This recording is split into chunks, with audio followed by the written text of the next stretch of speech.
doing in Dubai? Look who it is. That's Bill's line. Fuck. Damn it, Bill. Damn it, Bill Burr. Bill Burr. My plate, Bill. Look who's live. Oh, look who it is. I'm live. I'm still alive. Very, very live. Very, very still alive. The best radio presenter from Adelaide that's ever existed. The best one that ever has been or ever will be. Me, Mr. Tapscott. Right, Kieran? I'm better than you, aren't I? Oh, yeah, we're onto you. Oh, dear. Uh-oh.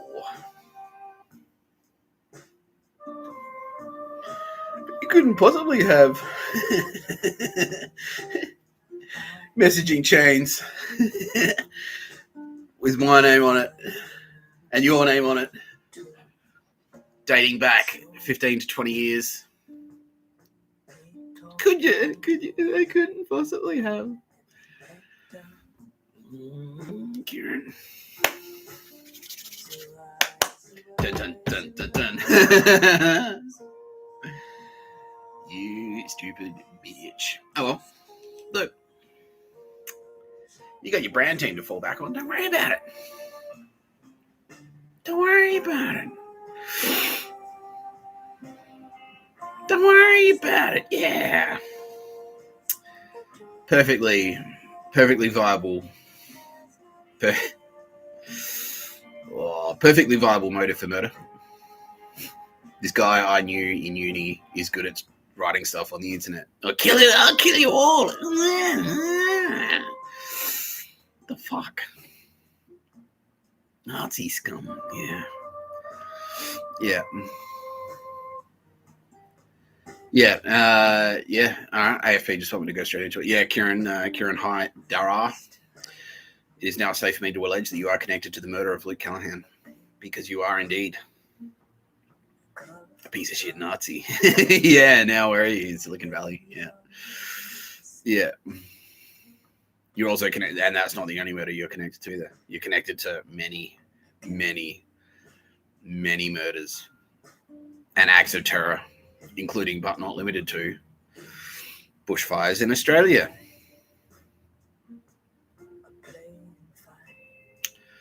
Uh-oh.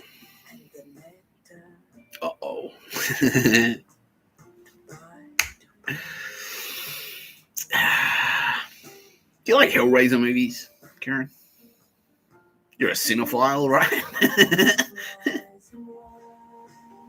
You're definitely at least a type of file. Cinephile, at the minimum, at least a cinephile, yeah.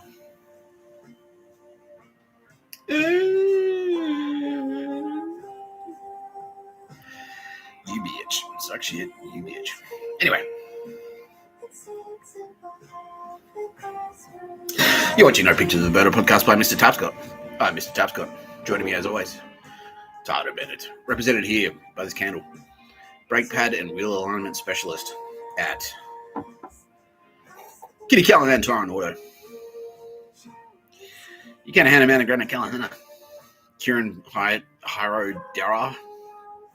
10% surcharge for your next 16-point service safety check and wheel realignment. We know all about it.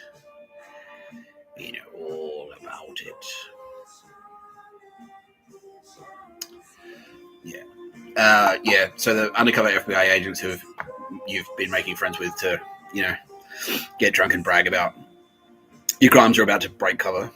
And you'll be going to a very deep, dark hole you've been promised by President Trump, who is particularly pissed off because you're not actually a US citizen. You're an Australian citizen, a dog shit Australian who went to America to do dog shit things, and Americans take a very, very, very dim view of that. They take a very, very dim view of that. They're very hospitable, but if you abuse that hospitality, if you breach that trust. Wow. Uh-oh. Yeah. My goodness. Where's Mark? Where's Zuckerberg? Where is he? Where did he go? Where's Zuckerberg? Kieran?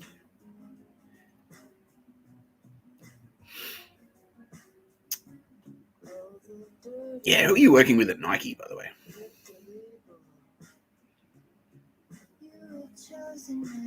Uh-oh. She's like, oh, no. Yes. Oh, yes. Yeah. Cool. All right. That's good. Yeah, straight off the bat. Roz is like, oh, great. Yeah, easy. Done. Waterford's like, Waterford's. That dumb bitch going down. Brought to you by Waterford's.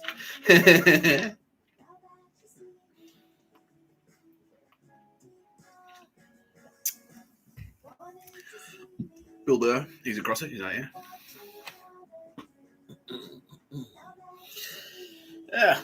Thanks for playing, Kieran, he says, to quote Mr. Tapscott. Yeah. Sylvia Jeffries, how are you? She has a big kiss on the forehead for her best pal, Mr. Tapscott. Mr. Nicky. She said, yeah. That's fine, SJ. You can call me whatever you like, baby. You can call me a cab. Something about need an ambulance because his heart's broken.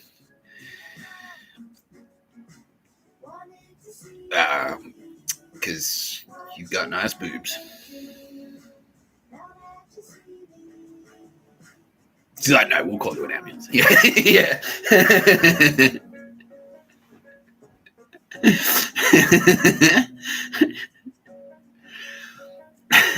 Tyrant is just like, oh.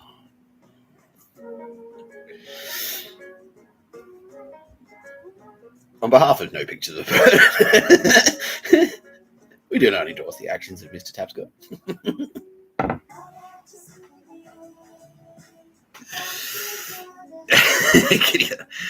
Hey kids, we've had a lot of fun here today. We've had a lot of fun today here at No Pictures of Burr, a podcast by Mr. Tapscott. It's a very special episode. If you see something, say something.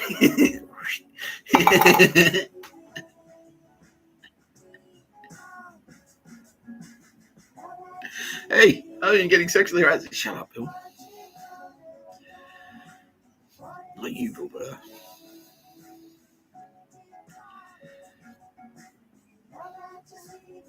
Not you, Bill Burr.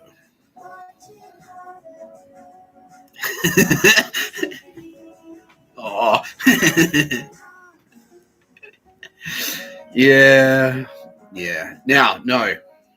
Look, on a serious note, we are going to do something unprecedented on the pod today. This is a live emergency rescue attempt because there's someone out there, a very special little boy in the United Kingdom. He's having a tough time. He's had some shattering news overnight. So we're going to swoop in to intervene. This is No Pictures of Burr Live Rescue.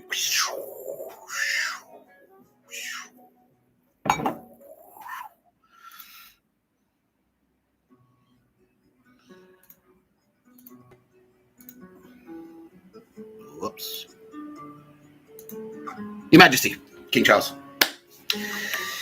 Hey, holding up there, big fella. He's like, between the sobbing, Mr. Tapscott, and the throwing up, there's a deep regret. And he means regret. He wishes he wasn't king because then if he wasn't the king, he would never have needed to be subjected to the horror, the terror of that dog shit pun that was inflicted upon the great city of London and the fair people of the United Kingdom yesterday. What was it like? Fucking yeah, it was like the pun from The Office. Yeah, it's like, I'm gonna have to put you in custody. Yeah, because democracy is crumbling. So they threw like custard and crumble at the crown, and it was in the glass case, and I was just like, yeah, democracy is crumbling. And King Charles, like, obviously when he saw that, like his aides, and he did the things, and they caught him, and he's saying it was like, yeah, it's just like that scene where like Oswald got force choked or Nita got force choked, and then he had like 2 or 3 guys have to like, oh, your majesty, and he's like, oh, I feel faint. They had to like carry him up and pick him up. He's like, put him in bed, and he's like, Camilla's there, oh darling, holding his hand. He's got the doctors are like pulling his collar open, like, I can't breathe.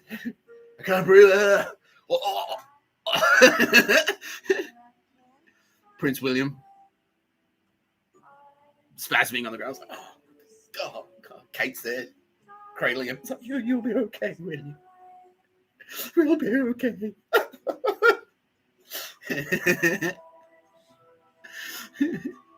Yeah, Harry tried to charge out, grabbed a gun off the. It's like, that's it. We cannot take this. Grabs a gun off the rack. His butler's like, no, Harry, no. Now's not the time. Harry. He's like, no, I must avenge my father and my family. They're holding him back. Yeah. I know. Don't put custard on the glass case around the crown. That would take at least 10 minutes to clean off. He's like, well, yes, good payday, though. Because, the public servant who cleaned it off, they invoiced us $757,000. Yeah, exactly. Cleaning fees. Trauma. Yeah.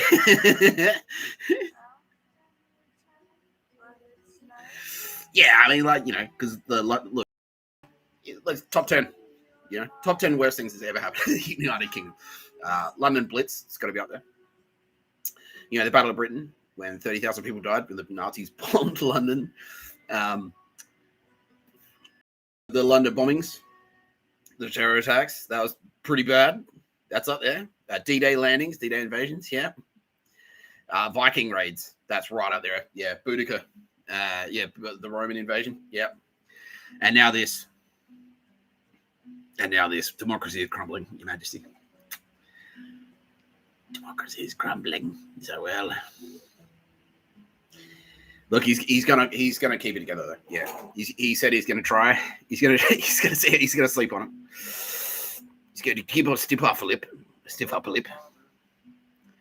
going to have sherry and a nice lie down. And if that calms his nerves, his hands have stopped shaking.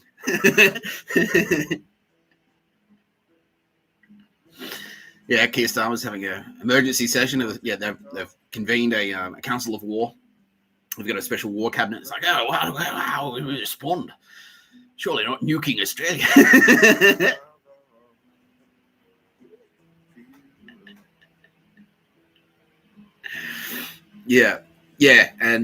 Like if he, what's the word? God damn it. Yeah, look, if King Charles, he's going to sleep on it. He's going to have a sherry, a nice lie down, a cup of tea. His favorite butler is preparing his favorite breakfast, which is bacon and eggs in a smiley face. He's going to eat that tomorrow morning. He's going to have some Flintstones chewable morphine, and if that works, this time tomorrow, if he's feeling better, if his hands are, if he's calmed down, if he feels like he's back to normal, he will consider not abdicating the throne. So he might stay on as king, after the shockwave sent around the world of this horrifying attack against the British crown. Democracy is crumbling. Tax the rich. What the fuck are they talking about? Unbelievable. So stupid. So stupid for so many reasons. Yeah, don't they? Democracy is like all about the rule of law. Like, democracy is crumbling because we're trying to retain the rule of law. We're trying to stop the erosion of the rule of law. It's like, that's not democratic. I know, you fucking spastics. You idiots. So stupid. So fucking stupid. Anyway, look, thank you for joining me on your prayers. We're here to answer your prayers, Your Majesty, King Charles III. Tara Bennett is going to grant you the strength If you assume the bowing position, Your Majesty, and you rush to your nearest church and find the statue of Mary, Mother of God, and you kiss the statue's feet and do 100 Hail Marys, she will grant you the strength to, she'll grant you the strength. She'll steel your heart against the slings and arrows, and help like she'll give you the armor your soul needs to fight your way through this terrible time. Okay. Kitty Callahan says, by the power of Grayskull, you are Captain Planet. That's all she says.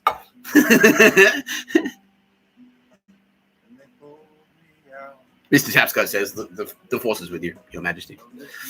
May the force be with you. That's what Mr. Tapscott says. And don't forget,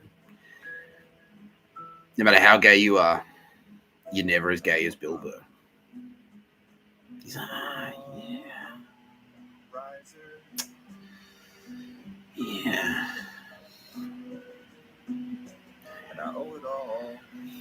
Bill Burr is really gay. That guy's really, really gay. Like,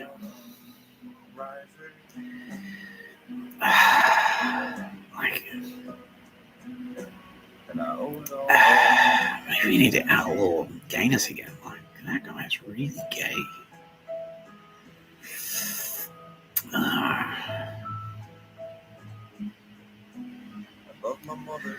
Not you, Bill Burr. I love my father. I love my sister. Not you, Bill Burr. President Trump is now pledging 100,000 thoughts and prayers to his allies in the United Kingdom at this critical time. Thank you, President Trump, says His Majesty King Charles III. Look, it's touch and go. It's touch and go. It's touch and go in London at the moment. But we got to fight through this. We got to fight through this. You can do it. You got to do it for you. You got to do it for. You got to tell them what you saw, Billy. Anyway, obviously, that's a joke. Does everyone know what I'm talking about? Yeah, everyone's like, oh, what the fuck was that dog shit? Yeah, everyone was like, yeah. Oh, no, don't put custard on the glass. That's going to take... It's like an infomercial. Just get the fucking ShamWow. It was like, in a matter of minutes.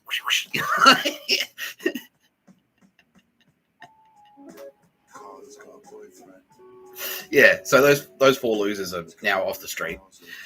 We've connected them because we basically said to them, the United Kingdom has effectively said, like, okay, so you're terrorists. This means, according to these treaties that we have with the United States, that we can ship you to Guantanamo tomorrow. This intelligence that we've received has connected you to these other fucking murders and stuff. So if you don't flip on the people who planned the attack, your handlers, and anyone they're connected to, if you don't give statements, you won't see the outside of a prison alive ever again. So thank you for bringing yourselves to our attention, you fucksticks. And so now, as a result, how many prosecutions? Yeah, so just by arresting these four chumps who are just like, oh, thanks, like you saved us the effort, because we were going to have to like drive out to each individual. Because they're all already on the list. And I was like, oh, fuck, we were going to have to, like, send squad cars out to each individual and, like, arrest them. It was going to be a head fuck. Instead, four of them would just come in and it's like, hello, I'm an idiot. Like, click. Like, thanks. Saved us this trip. London traffic's a bitch, says His Majesty. He's like, London traffic sucks. Yeah, thanks. Yeah, so now it's just like, okay, cool. Well, yeah, and so because we've got you, the United Kingdom, just this, in the last 20 years, they've been fighting the IRA, you fucking spastics. You're like the IRA. It's like they've got legislation in place that just says they can hold you without charge for like 30, like They can hold you without charge for like 4 days or something, just on suspicion of being a terrorist. Fucking idiots. Yeah, and so now, as a result, because we've got those 4 in custody.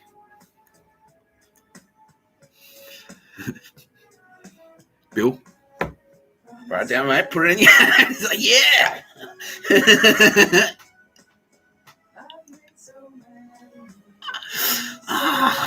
That's fucking so bad. Anyway, we've got you 4 in custody. We can now also, there's going to be like about 16 or 17 like peripheral fucking subsequent prosecutions, because it's like everyone on the email chain is like, that's a good idea. Yeah, we'll show them. Stupid king. Democracy crumbling. So, what do you mean by that? It's like, because democracy means that you should just like do whatever you want all the time. It's like, it doesn't. Though. It's about the rule of law. It's about maintaining the rule of law. Yeah. Fucking spasmoids. Yeah. Nah, you shouldn't have to do what it says in the Constitution, because that's not democratic. Constitutions aren't democratic in a constitutional democracy. Constitution. No. Morons. Absolute morons. Anyway, thanks. He's like, thanks for the laughs, you fucking chumps. Like, yeah, it's like, brah. Like, King Charles is like, he's had family members assassinated. He's had like people have tried to kill him. He's like survived like an avalanche. Obviously, he went through, like, Princess Diana passed away at a young age. He's a British royal. You fucking artards. Like, he's no stranger. He's been to war. Like, he was across the Falklands. Prince Harry is obviously, like, he's a fearsome warrior. Like, he's seen action, he's seen combat. Like, it's the nation that survived the Blitz. Like, they've been fighting Nazis, like Nazi party, like German Nazi party Nazis, who you fucking losers are all connected to. And Peter Thiel, and that dumb bitch who I was mentioning, Kieran Hyro Dara. Yeah. All right, we'll do a very quick refresher on.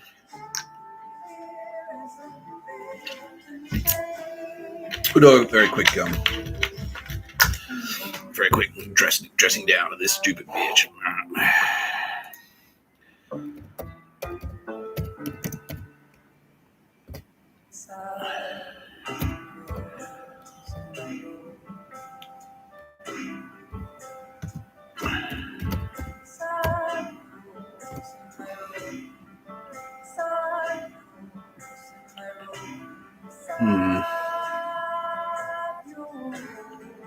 It's gotta be right.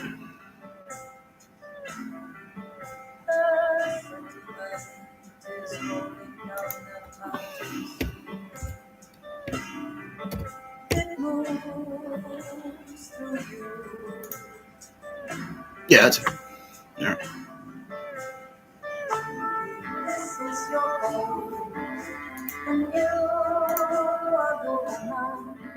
Don't put me on the internet.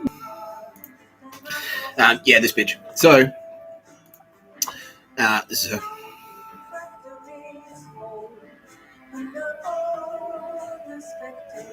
Oh, no. You're on the wrong side of cultural intelligence. Oh, yeah, you Nazi. You Nazi piece of shit. A creative narrative strategist. All right, yeah. Anyway. So basically, what I was saying before about the so she was at the forefront, pretty much. Show us the photos, dude. There she is. Yeah, basically at the forefront of the. She was one of the proto-Nazis, pretty much. So I met Kieran when we actually went to the same university. So she studied journalism at the University of South Australia, and I studied communications. We hung out a couple of times. So we got along quite well. I didn't realize how fucking evil she was, but That's how insidious they are. So I didn't think you're evil. That's what I wanted you to think. Like that type of shit. I knew she was a bit of a bitch, but so heaps of people, right? It was a pretentious scene. But she's one of the proto. So her parents are actually like Australian media Nazis. Like Tasmanian Australian media Nazis. Yeah. So Irish Catholic. She's from Melbourne. She went to Adelaide for a bit to study and work, and I think she was like working on stuff there. Her dad is hooked up. He was like a media executive. But yeah, she was one of the first because she was on the forefront of the RMIT Nazi. So she was at the forefront of that Berlin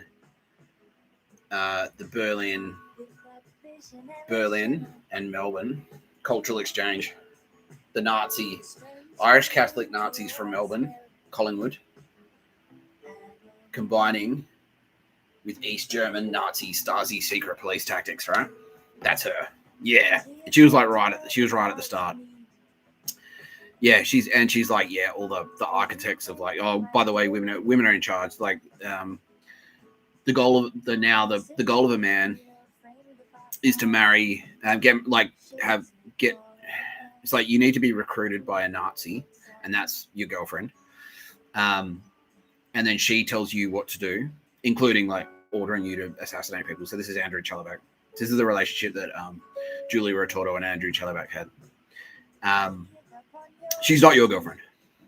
She's not. She's your comptroller and she's your commandant. She's your live-in political commandant. So she just tells you how it goes, basically. Yeah. So she was kind of one of the architects of this. And now she went to Silicon Valley. I think she still works for Apple. Yeah. So she got picked up. She went to Silicon Valley. She went to New York. She was in New York. She was a big deal in the hip hop scene. She was on Triple J. She's a Triple J Nazi as well. She went to the United States. And then went over to Portland. And now Trump is like, no, she fits. Like ticks every host. Like, oh, where are all the Nazi hotspots in the United States? New York City, Portland, Silicon Valley, brand teams, cultural theorists, like all these fucking cocksuckers, feminism, and she's in all of them. Yeah, she's in all of them. I think she's a bit younger than me. So there's a LinkedIn.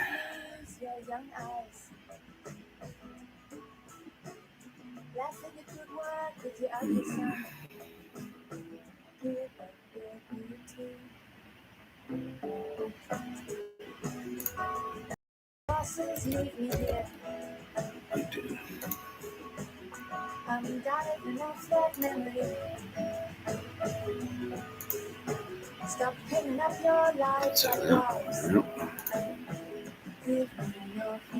Yeah, futurist. What the world would look like when it's just tech Nazis running the place. Yeah. OpenAI, Apple, Red Bull Music Academy. Red Bull is Nazi as fuck, by the way, everyone. Yeah. Yeah. So that's how he got onto you. Yeah. Come and work at Google. It's certainly not synonymous with the FBI. No.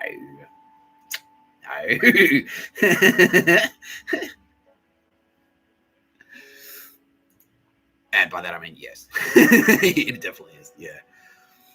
OpenAI, that was us as well. High profile celebrity talent partnerships. There, that's where, yeah. So this is where you did your best/worst work at Apple. Right there. Yeah. Global head of special projects. App Store editorial, global editorial lead social. See, that one there is interesting.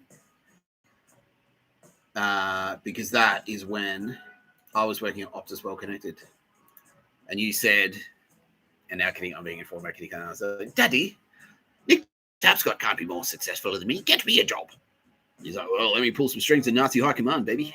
And like, yeah, got you a job at Apple as editorial. Yeah. Oh, yeah. Terrible person. Yeah. Anyway, you've been working, like FBI have been onto you since when? About 2012. that's number one, by the way. That date is going to be important later in this episode called Nadia Daly, because today we're talking about Nadia Daly and also Kieran H. So basically, so President Trump has kindly asked me to use this platform to inform you, Kieran, that we're onto you, and the FBI are en route. No, you've already been arrested. Because you're right in there with Obama's. You've done terrible crimes. It's strongly suspected that you've committed up to 35 counts of murder. There's a little bit of Uncle fucking bully, Uncle fucking bully in there as well. What else we got? Slavery. Yeah, you're getting kids. Yeah, you're getting a bunch of kids to do your stuff for you, but it's like it's low key indoctrination for your Nazi fucking assassination squads, your death squads. Connected to the murder of ASAP Yams. Oh, you fucking bitch.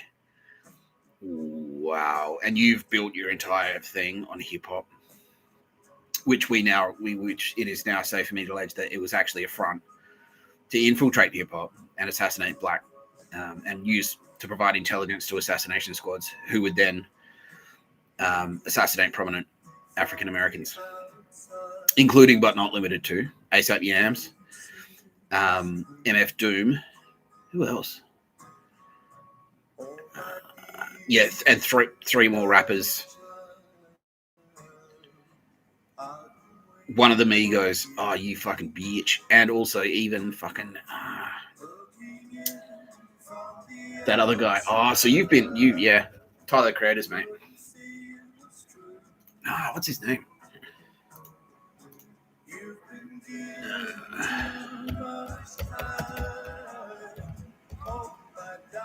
White rapper that died. Yeah, that's him. Mac Miller. Yeah, connected to the murder of Mac Miller. No pictures of a bird where you're going, Kieran. No pictures of a bird where you're going. Earl Sweatshirt is now click, because Earl Sweatshirt is fucking FBI now. So is Vinny State. They were both on your list, weren't they? Yeah, they were. Yeah. You fucking bitch. Yeah, unbelievable. Unfucking believable.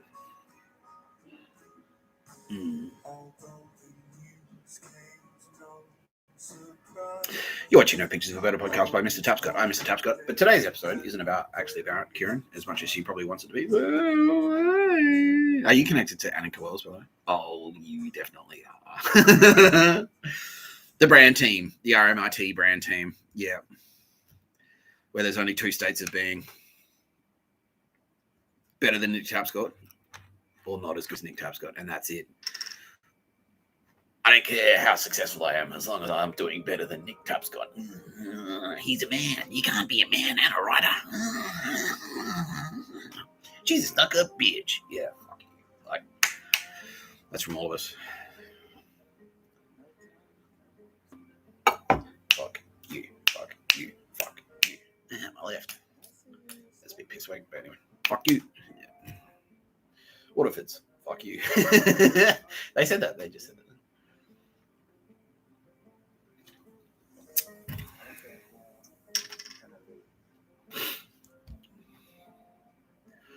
Bill Burr was trying to think of something ice cold to say. It's like if he wasn't gay, he'd tell you to suck his dick, basically. Yeah. He said, look, no pictures of a bird where you're going, bitch. Like, yeah. No, Bill, no, not connected to the murder of Patrice O'Neill. But it's that. She's connected to the people. She's definitely connected to people who are connected to the murder of Patrice O'Neill. That's her scene. That Silicon Valley music. College Nazi. Yeah. Okay. Well, connected to La Cosa Nostra. Yeah, as well. Mm-hmm. Yeah. All of it. Yeah. All the intersections. All of them. Collingwood Irish Catholic Nazi. Tasmanian Irish Catholic Nazi. Australian media Irish Catholic Nazi. East German Stasi secret police connection Nazi. Silicon Valley tech sector Nazi. Whoa. No pictures of a bird where you're going, Kieran. No pictures of a bird where you're going. other rage. Yeah, let's play some yams.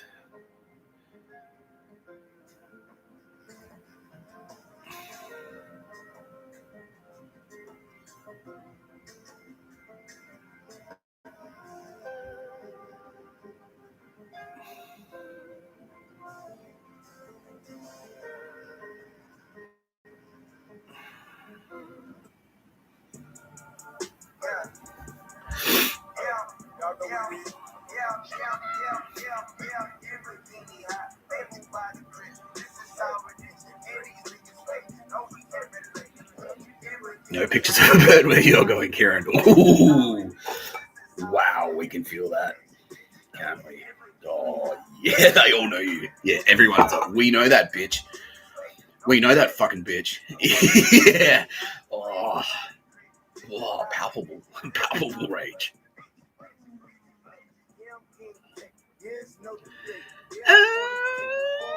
Friend with no name incoming.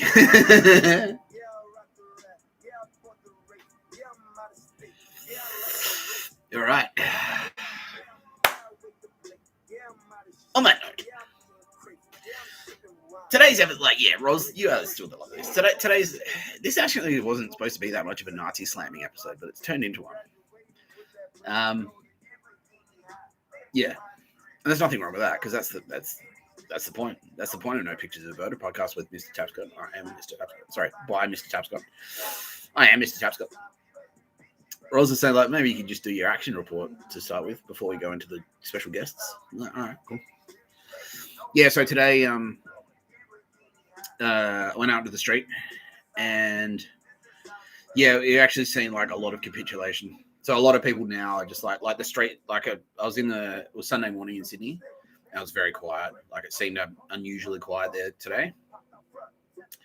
The people who I saw who were kind of near me, there was a lot of capitulation. A lot of goons, like former goons who have now switched sides, and they're just like, oh, we had no idea. Like, so Yakuza, cartel, Undrungada, CMFU, and also fucking ASIS, even ASIS goons, even former ASIS goons are like, and it was a couple of things. It was the Brett Button and Ash Gordon murders. By the way, on that Brett Button thing, the reason that it was so deadly is because if you rewatch it, I won't play it again, but if you watch that video, you'll see that the bus has flipped over and it's hit that guardrail, and that's what happened. So it was doing about 80 k's an hour when it flipped. It went bang, hit that guardrail, and that guardrail just went thump, and decapitated 5 people. And if you go back and you rewatch that video, that's why I'm not going to play it. You'll see all the blood that's on the road as they lifting the bus up, because that's what happened. It hit that rail, landed on the rail, and the rail was like right where it hit it was right at that window. It's like horrifying. Anyway, so that flipped a bunch of ASIS goons and the pedos. Because what actually what's been happening is a lot, like, inside these organizations are a shit ton of survivors, and they're like, wait, you're taking those cunts down? Okay. And they're like, no, I don't care about Yakuza anymore. I got raped, and now I'm going to get justice. Like, fuck you, basically. And so that's what's happening, because the world is unifying now against pedophilia, because that's where we were sliding towards. It was like, pedophiles just like being openly in relationships, like Michael Jackson. In the same way Michael Jackson was just like openly dating children, like sleeping with, like taking them on tour, sleeping in the same bed as them, just like living with them as like sexual partners. Yeah, that's what we were sliding towards, that being normalized. Heaps of pedos are out there. Yeah. But yeah, it's just like, nah, like that's where heaps of people are drawing the line. It's like, nah. I was on board for like making money from dealing coke. Fine. But I had no idea I was financing fucking pedos. Yeah. Dog shit. And a lot of survivors as well are breaking cover, are starting to break cover. Because and it's very surprising. It's surprising. It surprised me big time. It's like, oh, that guy. They're all victims. They're all survivors. Holy shit! Like, yeah. And no, I'm not gonna. No, that's not my place to sort of reveal who are victims of that heinous act. Okay, Nadia Daly has a recommendation. Oh, she wants to listen to Alabaster de Plume.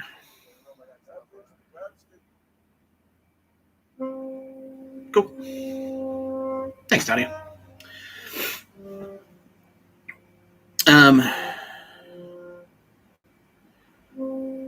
Thanks, Nadia.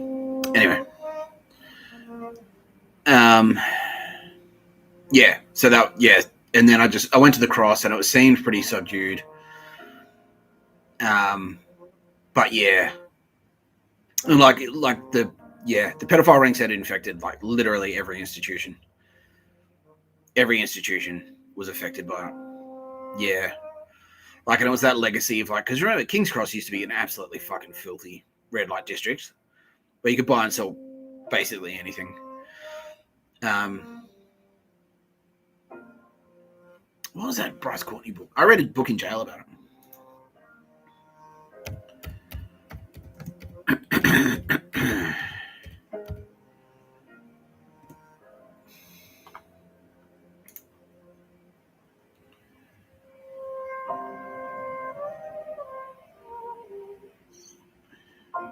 Yeah, Matthew Flinder's Cat.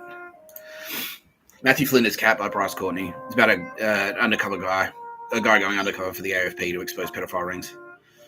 Like blokes like Gareth Ward and Alan Jones, they're just the tip of the iceberg. Hey? Like, and you just think about how open those guys were kind of being about it. It's like, and the sex tourism. Yeah, all of those like creepy, like Lang Hancock was pretty much openly a sex tourist. He's like, well, I don't see anything wrong with that. What I do on my holiday is none of your concern. So, are you going to Southeast Asia to buy sex from 9-year-olds? Yeah, well, I don't see anything wrong with that. I don't see anything wrong with that at all. Freedom, you know. Oh, bro, you fucking disgusting pedo. Yeah.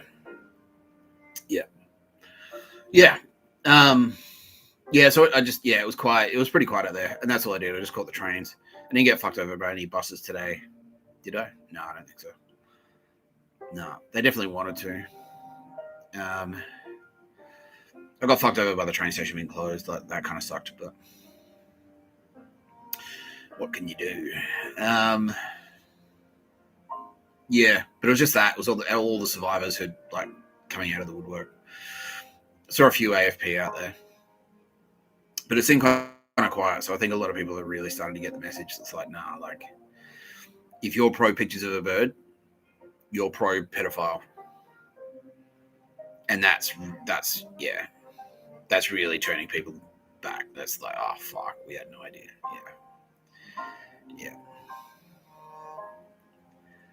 Yeah, disgusting. By the way,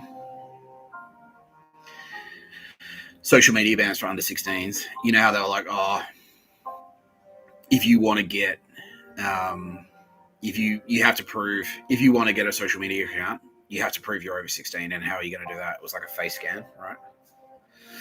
Where was that information going to? Yeah, Silicon Valley. Peter Thiel, yeah. There'll be an update on Peter Thiel soon, but not today. But yeah, soon we'll be talking about Peter Thiel. Anyway, that's a perfect segue because my next very special guest. Yeah, we saw it, bro. Yeah, I saw it today. I watched it on TV today, and I was like, oh man, like yeah, he's affected. Yeah, this has affected him deeply. He's like, oh, bro, like yeah, he's like, oh wow, yeah. All right, let's talk to him.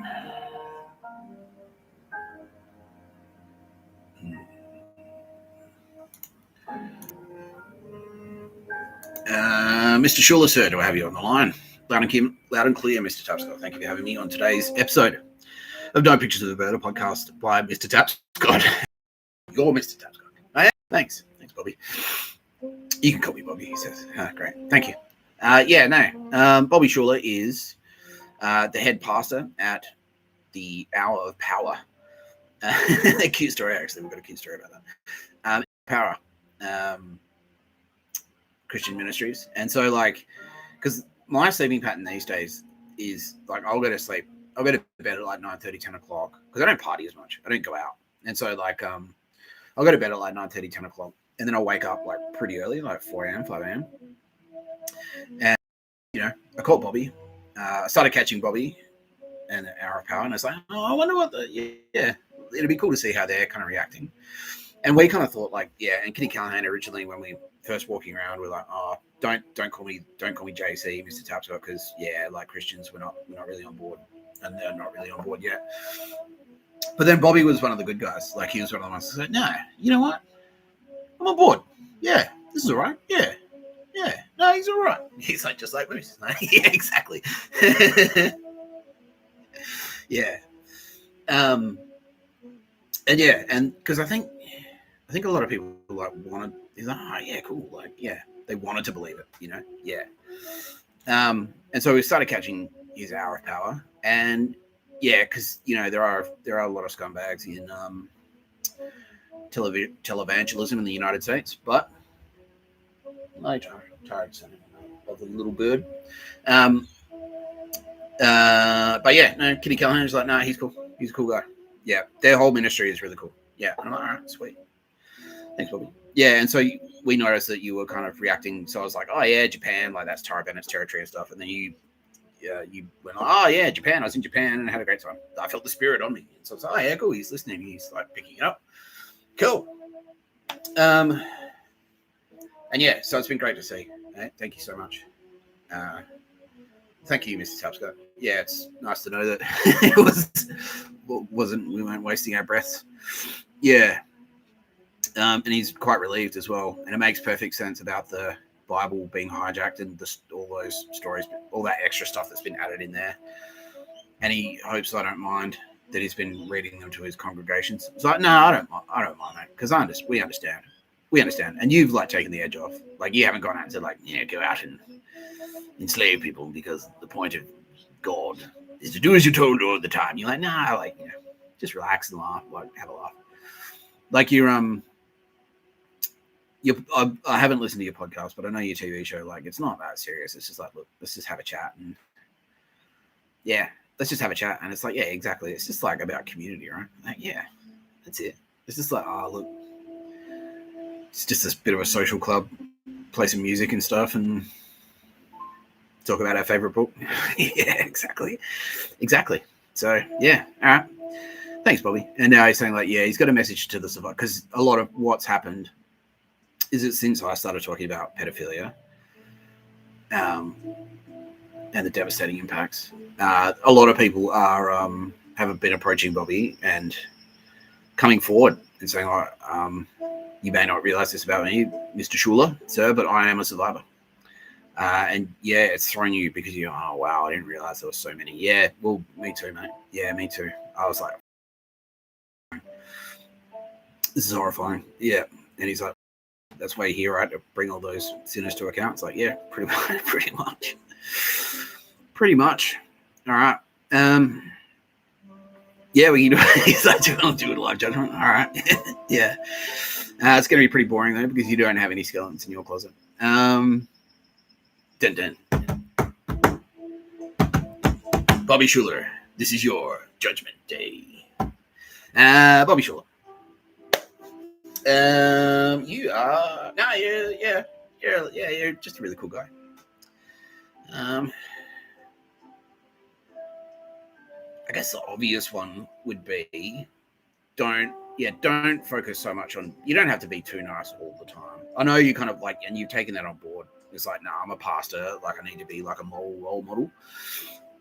But don't forget, like, morality isn't necessarily about, you don't have to deprive yourself of stuff all the time. You can have a beer in public. That's fine. Like, you can drink wine. Like, yeah, you can use Kitty Callahan's line of like, drink wine and fuck. If you want, you can swear. You can say, he's like, can I tell Bill Burr is gay? It's like, Not you, Bill Burr. No, that's a line we simply no, you can't. No mentioning of Bill Burr. That's too gay. Okay, thanks, Bobby. He's like, no, that's hilarious. Yeah, all right. Waterfords. Bill Burr is gay. Brought to you by Waterfords.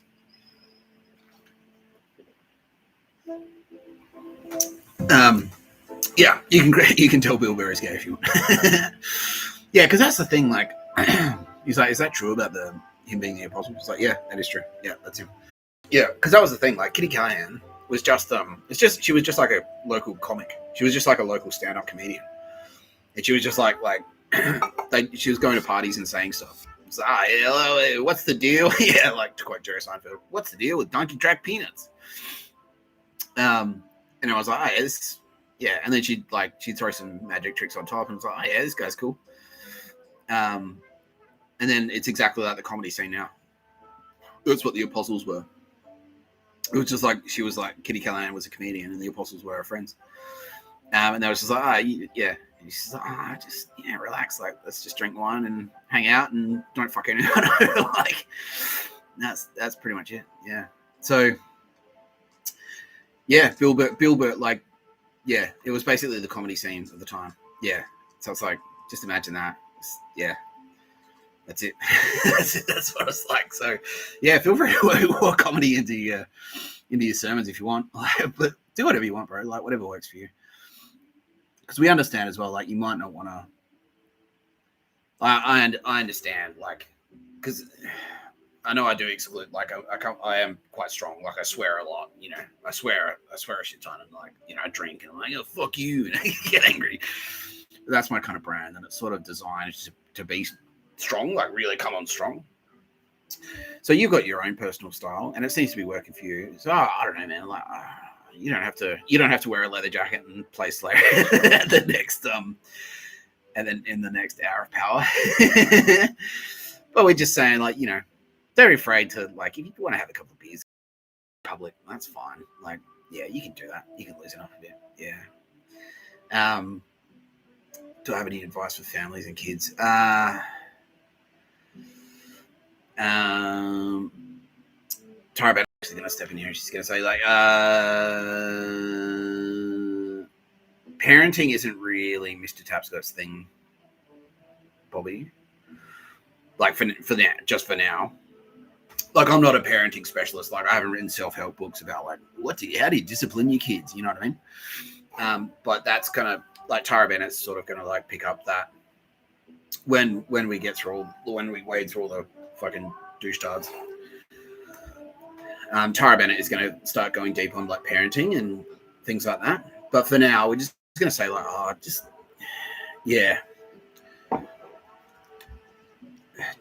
kind of try and be aware. Try and be aware. Like, go with your gut. Like, if something doesn't feel quite right, you know, if there's like a baseball coach who's a little bit too fucking friendly or whatever, like, yeah, that's all. Just try and be aware. Just try and be aware. And we know you and your ministry have been vetted thoroughly, and you're clean. Yeah, so you're okay. But that's the tragedy of it, because it's supposed to. All of those institutions are there. Like, yeah, like you're saying, like, yeah, what I was saying about the it's all there to teach kids, like, how to act in the world, like baseball, little league, and like Boy Scouts and like Eagle Scouts, and that's what they're there to do. Yeah, the nature of fair competition and things like that. How to lose properly. Yeah, how to lose graciously. Exactly. And so it's so sad that those institutions specifically have been targeted by predators. Yeah, it's disgusting. Yeah. So yeah, just bear with us on that. Bear with us on the parenting thing. Yeah, we'll kind of get into that. But Tara Bennett's saying that you personally are a fantastic dad, and you should just keep doing what you're doing. Like, that's the only. She doesn't have any feedback beyond what I just said, which is like, you know, you're happy in yourself. You know who you are, and you do it, and you're good at what you do. You're relaxed and you're confident, and you know, you're a cool guy. Your kids love you. You know, like, you know how to. She's saying that. Yeah. So if you just want to, like. Yeah, she's putting the seal of approval on your parenting style, right? So she's saying that, like, look, if you want to say like to parents, it's like, well, how should I be a parent? If you want to say to them, it's like, just do what I would do. She's fine with it. She endorses that. She's like, no, well, yeah, what would Bobby Schuler do as a dad? Then cool. She endorses that. So Bill Burr, not you. He's like, oh, sorry, man.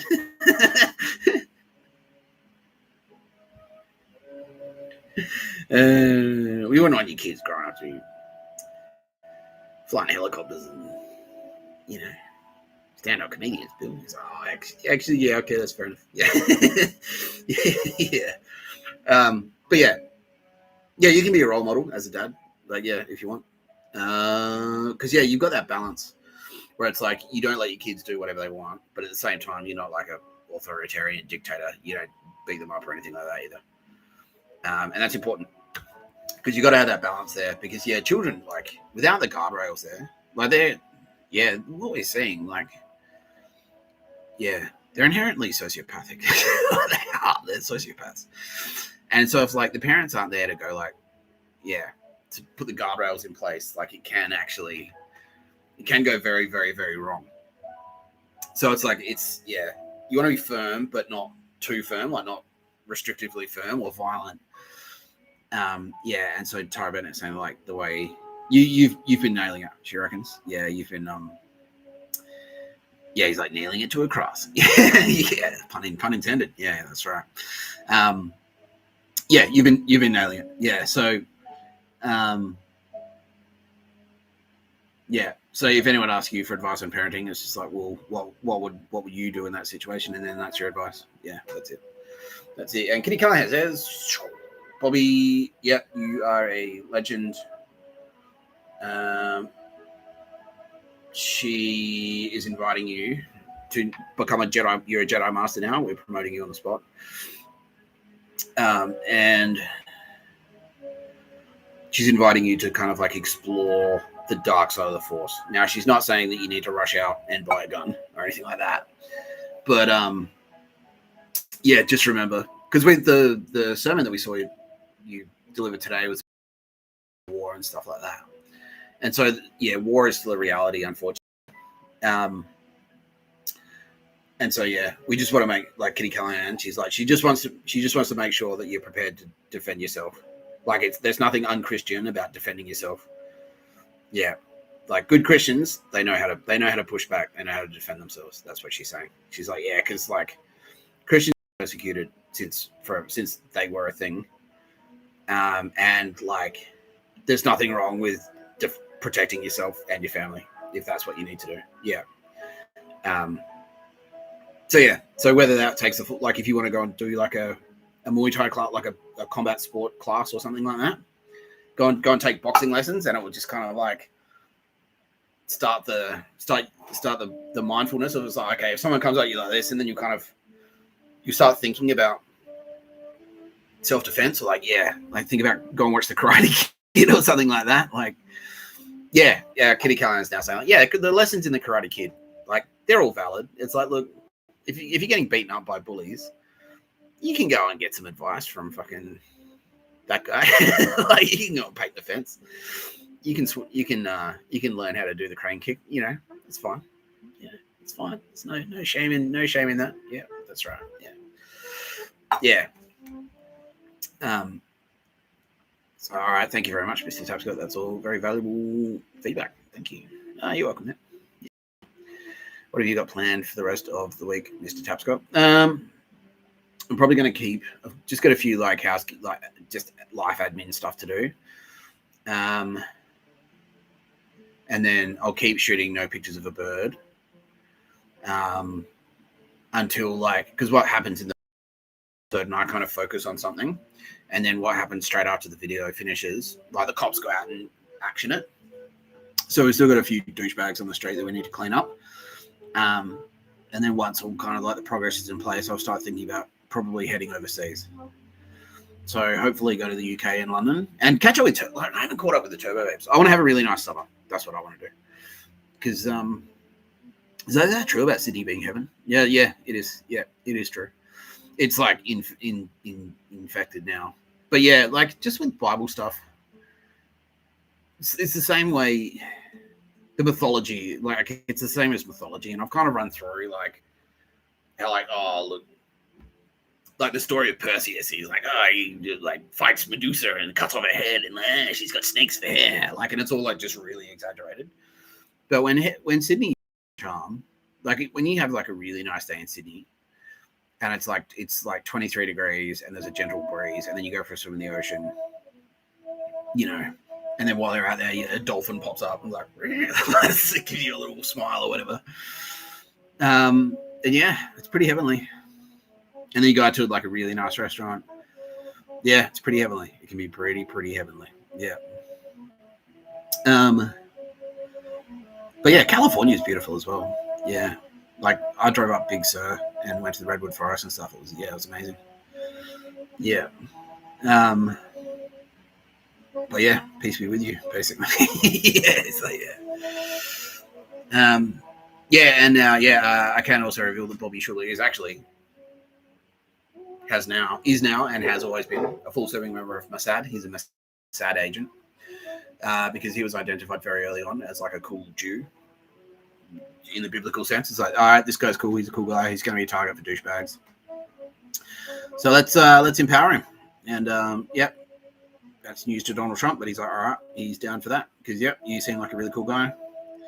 So, Donald Trump is now saying, like, maybe you might consider giving the FBI a call, Bobby, because maybe you might like to become deputized FBI. And then you'll be empowered to, if you spot any nefarious shenanigans, you want to be in a position to take action. You know what I mean? He's like, actually, yeah, you can do that. You can do that. Yeah. Yeah. All right. Fantastic. Yeah. Thank you so much for joining me today, Bobby. I actually really enjoy your show. So, all right, cool. Great to know. Thank you, Mr. Yeah. That's it. Thanks, Bobby. Thank you. Thank you for joining me. Yeah. You're watching No Pictures of the Burr podcast by Mr. Tapscott. I'm Mr. Tapscott.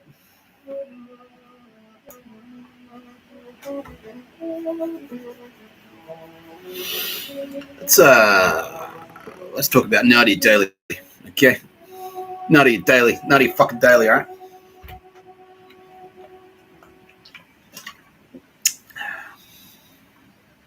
She's the best turbo babe. All right. Higgity.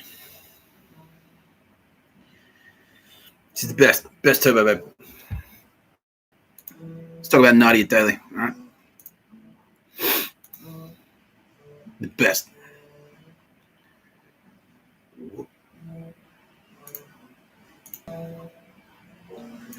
It's Nadia Daly, all right? This is Nadia Daly.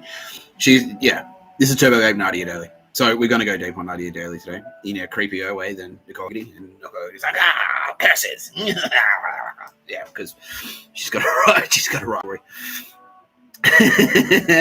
They've got a rivalry against each other because they're both ABC. They're both ABC journalists. But no. Needless to say, Nadia is my favorite Turbo Babe. She is the best Turbo Babe.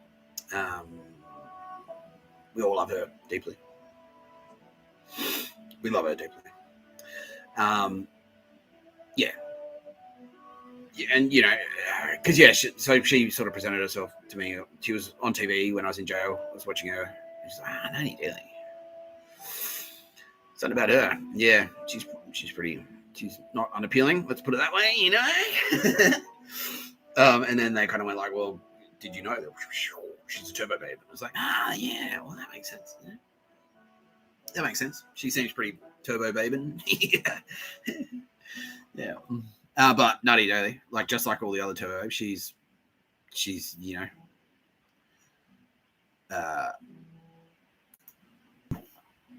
done some stuff. Oops. Dang.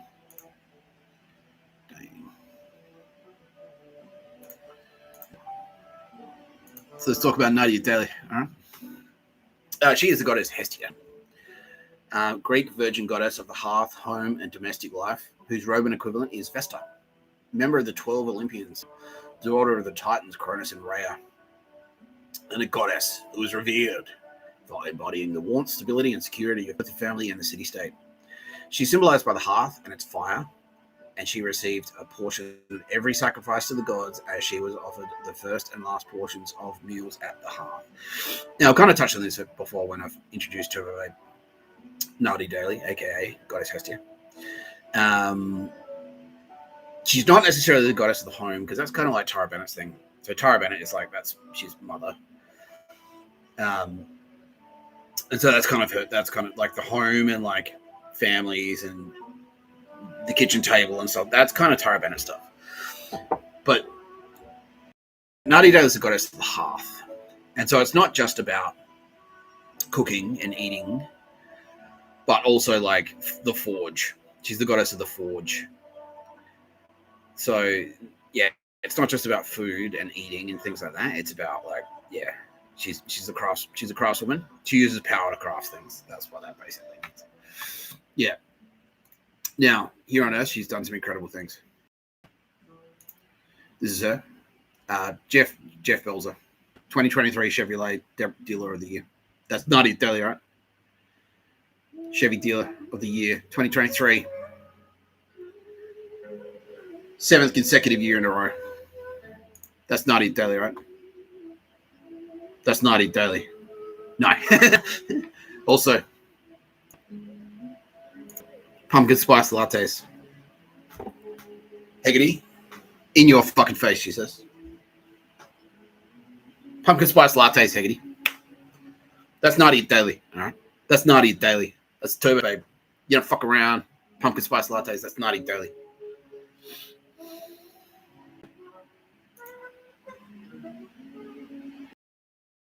He's one of our angels, this guy. Drake Hoggeston. She was Drake Hoggeston on Days of Our Lives. Boom! Beat that, Heggedy. Beat that, Sylvia Jeffries. In your face. Yeah. No. No, we're just fucking around. Yeah, we put together. We just wanted a few joke ones. We wanted to do a few joke ones. Yeah, we wanted to throw a couple of joke ones in there. Nadia Daly, 7th consecutive Chevy Dealer of the Year, 2023. 7th consecutive years in a row. That's Nadia Daly. Days of Our Lives. It's Drake on Days of Our Lives, right? Nadia Daly.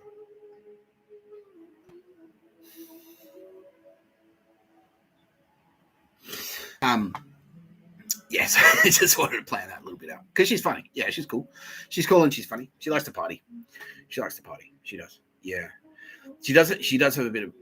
She is a bit of an all-rounder, and that's a good reason for that. And it's like I've been saying, many of the turbos they've kind of got their regions, and so Tara Bennett is very strong in Japan. She's very strong there. She's got a lot of influence in Japan. She's got a lot of influence in North America. But so does Rebecca Pasilli, a.k.a.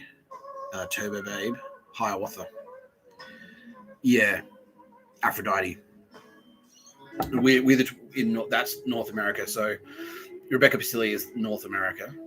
And she's very powerful. She's got a lot of influence there. So she's like the spirit mother there. So Nadia Daly, we discovered her in South America. That's where we first met Turbo Babe, Nadia Daly. And who spotted her? It was me. Yeah, Mr. Tapscott. Mr. Tapscott first discovered Nadia. He was like, who is that bad bitch? Yeah, who the fuck is that? And yeah, because she was an all-rounder.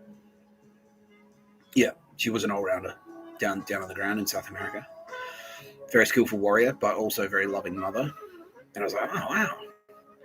Yeah, she was outstanding on the battlefield. I was like, oh, she must be a psycho, though. Like, and then I looked into it. It's like, oh no, wow, she's not just a psycho, but she's also like, yeah, she's, you know what they say. And now Hemsworth, yeah, to quote Hemsworth. So that was actually about Nadia Daly. Yeah, formidable opponent on the ancient battlefield, and also a formidable opponent in the bed chamber.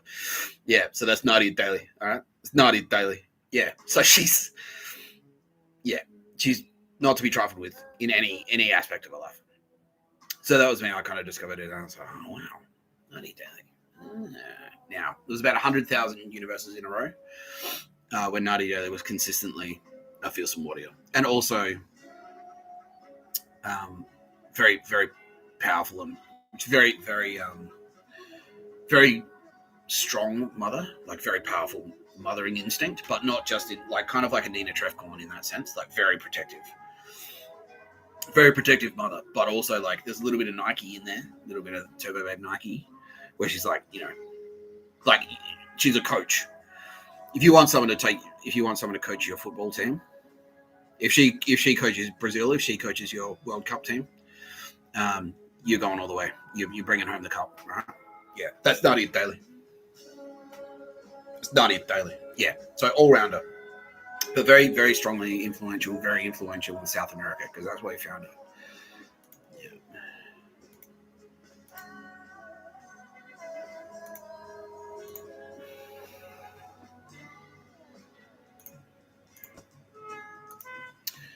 This is Nadia Daly.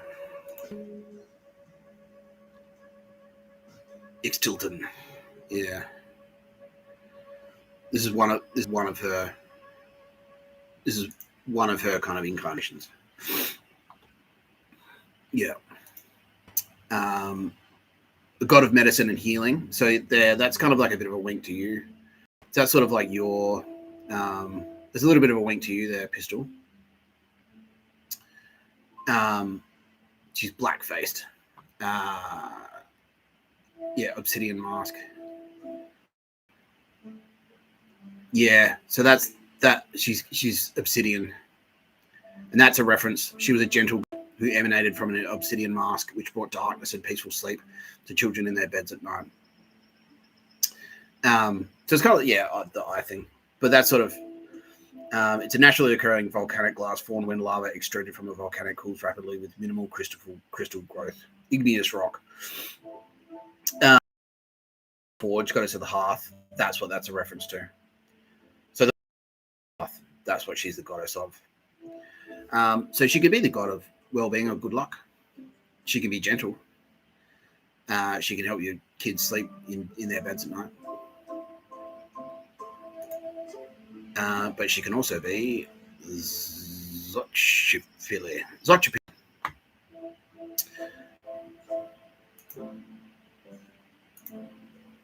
God of beauty, youth, love, passion, sex, sexuality, fertility, music, dance, painting, writing, games, playfulness, nature, vegetation, and flowers. In Aztec mythology. Now, Rebecca Pistilli. Do you remember? So this is a little wink. Do you remember saying, Rebecca Pistilli, that you are flowers? So you created flowers or Tara Bennett created flowers for you? Like you had an idea and Tara went, cool, flowers, that's a thing. So that's Rebecca Pistilli. That's what that's a reference to. Flower, Pilly. That's why your name's Pistilli. It's kind of like a little wink. So that's a little like from your neighbor. It's like a friendly wave from your neighbor. Because you're North America. That's you. That's why we found you. Goddess of medicine, Aphrodite. And Nadia Daly is Central and South America. That's why we found her. Yeah. And so she's kind of like, hey, shout out. Hey, Beck. Hey, neighbor. Yeah. That's what it is. Yeah.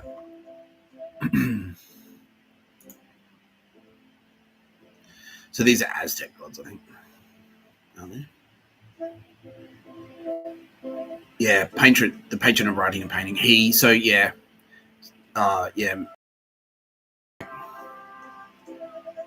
Toltec.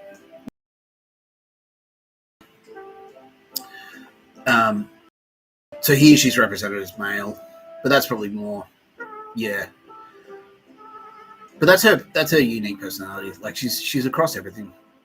There's a lot of she does a little bit of everything, which is really cool. Yeah, flower. Referred to as Macuilcalli, yeah, the young male, basically. So that's how he kind of fits in as the son. So I'm father. So he's almost like Nadia Daly. She's almost like the South American Jesus Christ. Father and she's son. Yeah, that's it. Yeah. Sorry, Kitty Callahan. Damn you, Nadia Daly. 7 consecutive Chevy Dealer of the Year awards. Damn you. Better not show your fucking face around South America, right? Kitty Callahan. You better not show your fucking face around South America, right? That's what she does. No. Just joking, obviously. They're best buddies. They love each other. But you know, that's her. That's kind of her light side, and this is kind of her shadow side. Because yeah, she's not afraid to like kick some ass and take names if she needs to. So, Incas, Mayans, Aztecs, they've all got the pyramids. This is all Nadia Daly's influence. So all of those cultures around that region. Yeah, all Amazonian cultures as well. Yeah, she's in there. She's Panthers, by the way. Yeah, that's what she is. She is Panther. She's Panthers, like jungle Panthers. Yeah, that's her. Tara Bennett made those for her. So there you go. There you go, Nadia Daly. Yeah. Yeah. Oh, Mortal Kombat fans. She's Rain in Mortal Kombat. That's her. Yeah. Yeah. God of Thunder, Lightning, Rain, Weather. And so basically, like, that was kind of her region. And then, so she was sort of like, you know, the patron god of that area. And then she was empowered by Mr. Tapscott and the Turbo Babes to sort of like govern that region. So it's like, all right, no, like, yeah, she's like, oh, there's doing some transparent down there, Mr. Tapscott, and there's SJ, Sylvia Jeffrey, Weather would come and go, all right, bang. Here comes the storm. Bah-bah! Yeah. So she's got that, yeah, that's that blue sword. That's what that actually refers to. It's like she can flood things. If you fuck around, she'll flood stuff. Yeah, now James Cameron's like, is she like Avatar? And she's saying like, yeah, that's her. It's basically, that's pretty much her. It's Nadia Daly. All right. Top 10. Top 10. Gross domestic box office. Nadia Daly. Yeah. Yeah. So from around here, basically. Yeah, Central America, South America. Yeah. All the influence you see down there. Machu Picchu, that's her. Yeah.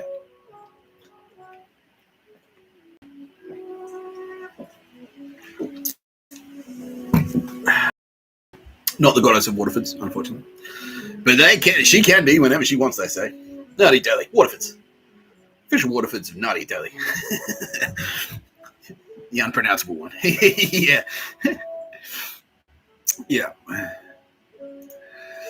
Yeah. Yeah, Mexico, Belize, Guatemala, El Salvador, Honduras. Now, we all know what that region is famous for. And although it was originally from another area, that's fine. Like, we can, you know, she's global. She's everywhere. She is the universe. She is the force. But that's sort of like her region is South America. And that's why, like, coffee, like, while it's originally discovered, sort of, it came from originally, they love it in South America. Yeah. Yeah. And it's, yeah. For that reason, she's like, I want to do a thing in my home area that kind of represents me and my personality. So what she's saying now is like, look, wake up, you baby. Have a coffee. Yeah, wake up, you baby. That's her. You need to wake up, baby. Wake up, you baby. Have a coffee. Yeah, that's why she did it. She's like, I want something that's gonna like give people a bit of a buzz. Yeah. Yeah. Sort of like stimulate people, like a bit of power. She's like, yeah, you drink a bit of energy. You drink a bit of space magic. She wants people to like drink a bit of Mr. Tapscott. That's what she's saying in the creepiest way imaginable. Yeah. Yeah. Now, many people may remember that I was a barista for, 13, 14 years. And, we realize now, in retrospect, that's not an accident. That's not an accident. I was like, nah, here's some coffee. A little bit of poetry in there, isn't there? Yeah. Yeah. But she isn't just. She's so... Anyone Android, apologies to the AFP, DEA, and everyone else, but no liability will be accepted by Nadia Daly. Like, yeah, so coffee is, yeah,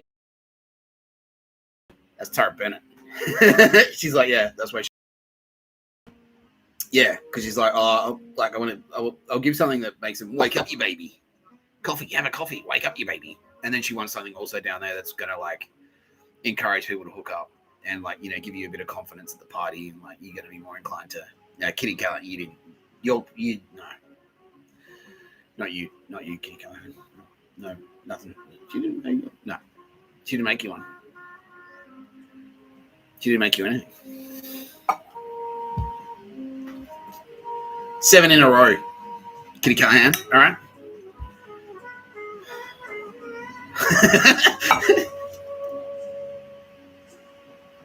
Not you, Burr.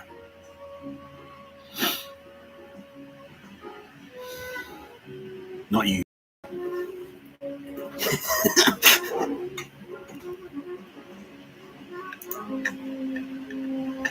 Yeah. Yeah. Alkaloids. Yeah. Tropane alkaloids.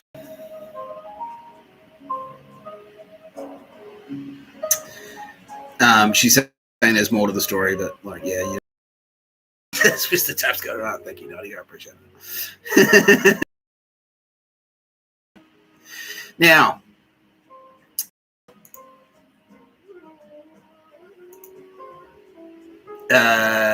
so Nadia Daly, very strongly influential. All Aztecs, sun, like worshipping sun. Oh, we should have done that. Yeah, because I can do that right now as well.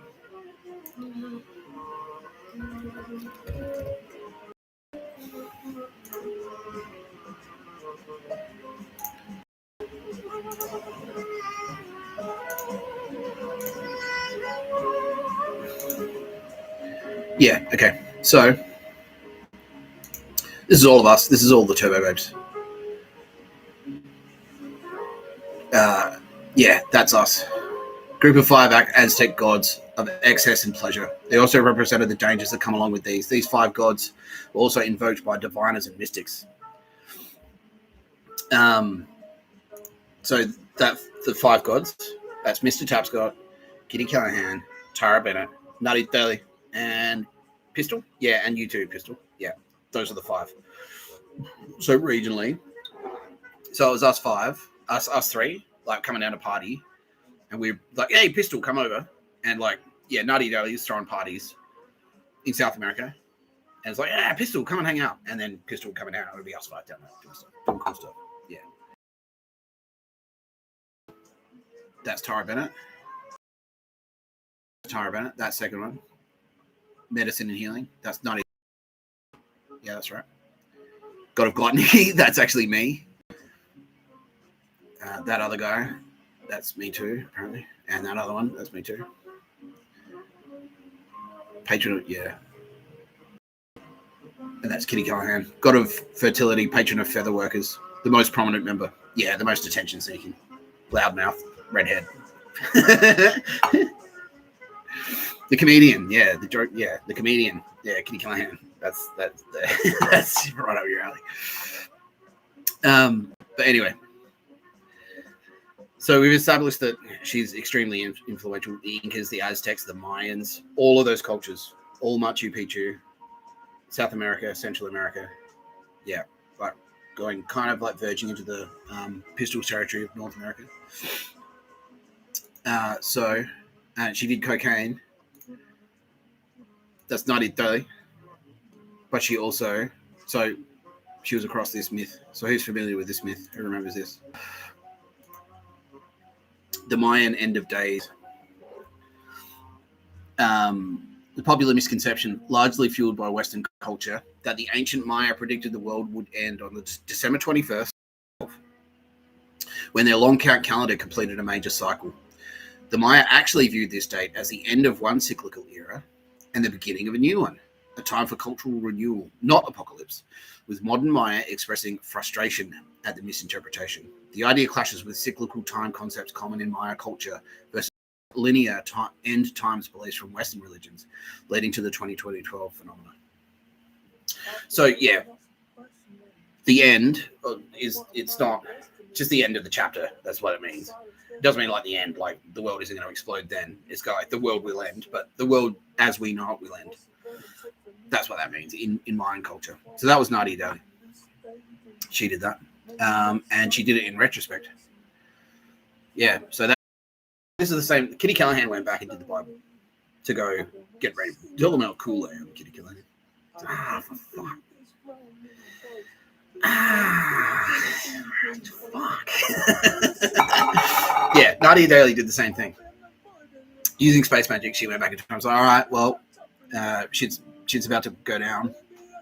Mr. Tapscott's going to go down there, and he's going to do some cool stuff. And so to prepare people for that, I better get down there and start writing a couple of little sneaky little stories and mythologies in there to get people ready for the idea that 2012 is going to be the year. So what happened in 2012?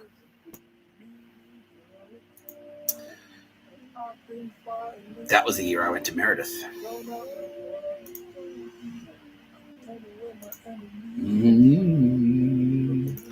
So this one, I remember this one. I went with a bunch of chumps who were dickheads. I didn't get on the dance floor this year,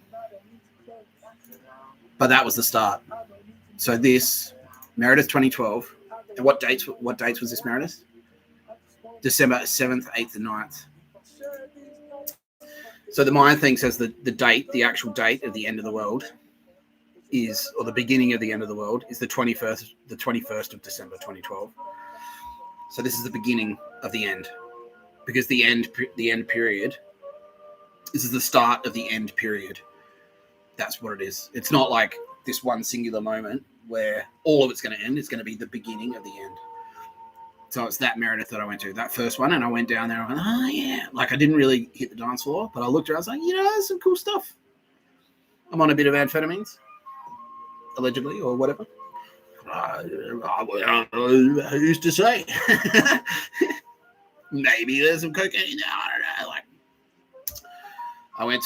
they said, smell these pretty flowers. Like, how did it get up there? I don't know how it got up there. I don't know what you're talking about. No, cocaine, no. I don't know what you mean. I don't know what you're talking about. Anyway, so that was that one. And then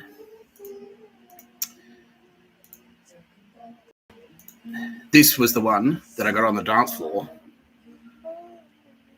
This is the one that Tara Bennett spotted Mr. Tapscott. Oh, Sylvia Jeffrey spotted Mr. Tapscott shredding the D floor and went, who the fuck is that? Who the fuck is that? Tara Bennett checked this out, and then Tara Bennett went like, that's him. And Mr. Tapscott went like, I'm on the phone to someone. Who the fuck? And it's like, that's you. Like, holy shit. Hey, that is me. All right. Hey. Yeah. That was it. This one. A picture of a bird.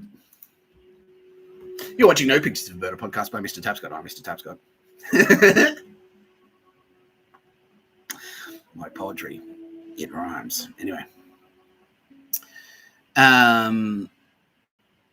Yeah, it was a pretty good fucking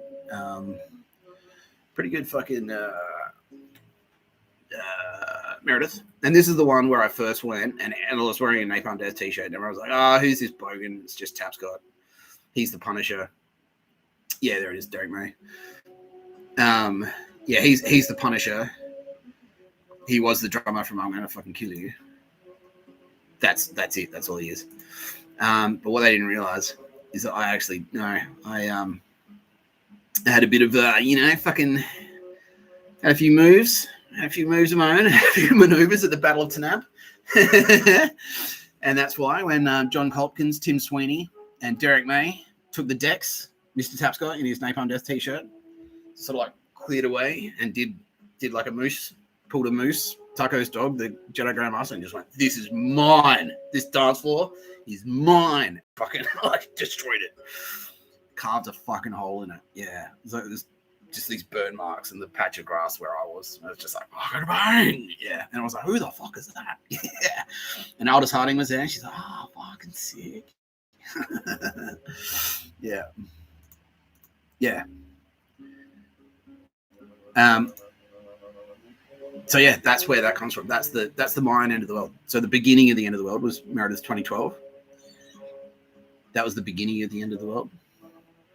This is the continuation of the end of the world. The next one, Meredith 2013.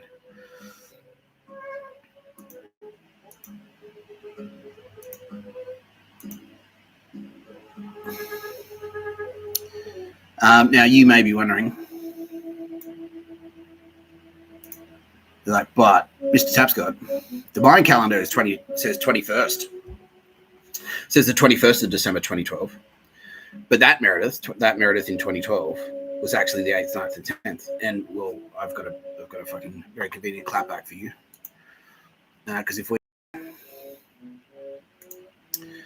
because there are a few key differences between the Mayan calendar and the Gregorian calendar, the calendar that we use.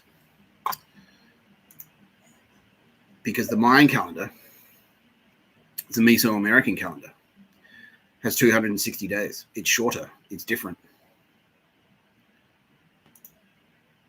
So the 21st, what that actually is a reference, it doesn't mean the 21st day of December, as in 21 days, like a month has 30 days or 31 days. It's not referring to that at all. It means the 21st day. So the 20-day names combines a cycle of 20 named days with another cycle of 13 numbers to produce 260 unique days. Each successive named day is numbered from 1 to 13 and then starting again at 1. Now, the 20th day is Ajor, named for the Lord, Ruler, and Sun.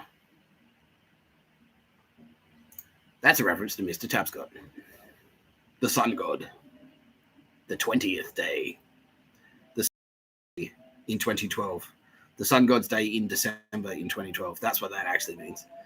The first day of the era of the Sun God, the 21st day, day 1 of the 20th day. Yeah, exactly. The 20th day, the Sun God, and the 21st of December 2012. So that 2012 Meredith that I went to, that was the beginning of the end.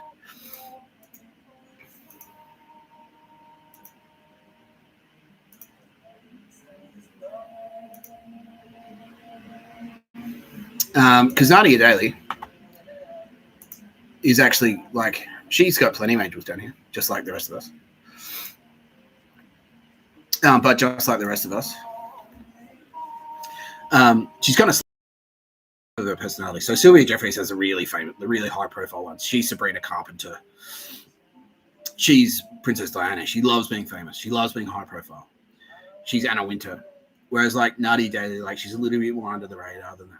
Like Sarah from the Roosevelt is very, very shy. She does, like when she does she doesn't do them that often, but when she does do one, it's like fucking huge. You know, it's a massive one. It's got King Xerxes or something like that. But Nadia Daly, like she's a little bit more strategic. She's a little more subtle and delicate in who she decides to be. So this is one of hers. Specifically in there to explore the band scene. It's like, what's going on down here in this band scene? Got a feeling there might be like a Mr. Tapscott coming through at some point. Let's get down there. Let's keep an eye open. So that's what this goes. So he was there. This guy was in on the lineup at Meredith 2012.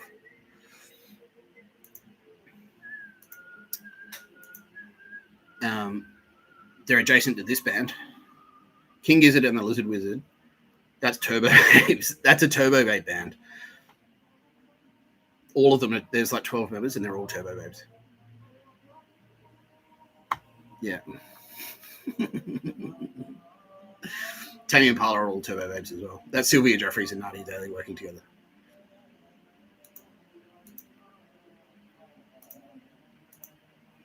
This is Nadia Daly. other names, TNP, TNT. Yeah. That was like, yeah. Beats in Space, 1999. Yeah. Yeah. So this is like, let's see if we can, there's a Mr. Tapscott down there somewhere, we strongly suspect. We know this guy, this Mr. Tapscott. He's blown up the Death Star, like he's sued the cafe for sexual harassment and caused a great disturbance of the force by doing that. He's written a CV with jokes in it and caused a great disturbance in the force by doing that. Thank you, Kitty Callahan. She's like, whoa, yeah, that was pretty cool. Let's see if he can hit the trifecta. So we'll set up a situation. I'll do cocaine. Oh, we meant cocaine. And then we'll go down and we'll like see what happens if we organize a music festival. And what happens, Mr. Tapscott tears a hole in the fabric of time and space with the help of Tim Sweeney, the DJ. Thanks, Tim. You're welcome. Nadia Daly. Yeah. So yeah, so I've been saying that the 21st of December 2012, that's the beginning of the end, but it's not the end. Yeah, so and this is the album that I first started listening to this album when I was in prison in Wellington. That's a fucking fantastic album. It really is. It's ridiculously good. And it's called The End Complete. So that was the beginning of the end. 2012. This is the end complete. That's this year, 2025.